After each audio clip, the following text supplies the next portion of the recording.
crackled through Port-au-Prince, but this time it was the alleged assassins under attack. As bullets slammed into the concrete walls around the group, one fighter called his sister. He told me they were in a house, she says, under siege, under fire, and fighting. She added he's not a killer. Just 36 hours after a group of more than 24 Colombians and 2 Haitian Americans allegedly assassinated a president, most would either be detained or declared dead. This is how that happened, according to a source with knowledge of the operation to track them down. Nighttime video from around the time of the president's death quickly went viral, where you can hear a suspect claiming there was a DEA operation ongoing. Later, a convoy of 5 cars can be seen leaving the area with ease, but down the road, a trap was being set.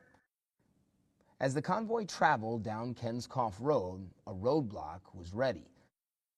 Heavily armed security forces would not let them pass without a fight.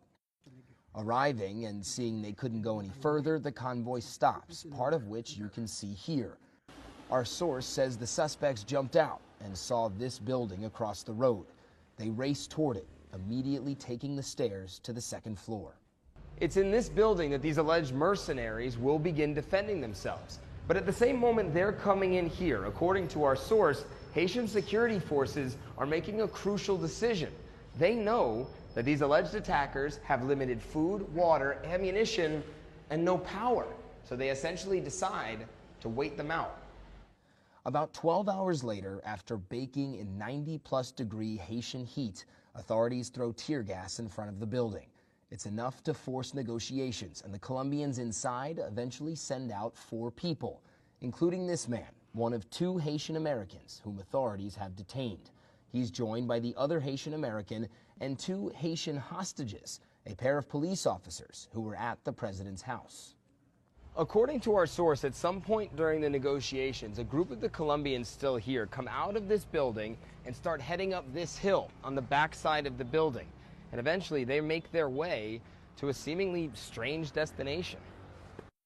Just about 100 meters up the hill from the building lies the Taiwan embassy. Our source thinks the Colombians went there because it wasn't an easy place for police to enter, given its diplomatic immunity.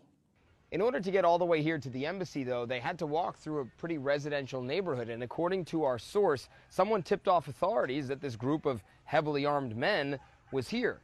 When they arrived at the embassy, they found a largely empty building except for 2 security guards, whom they tied up.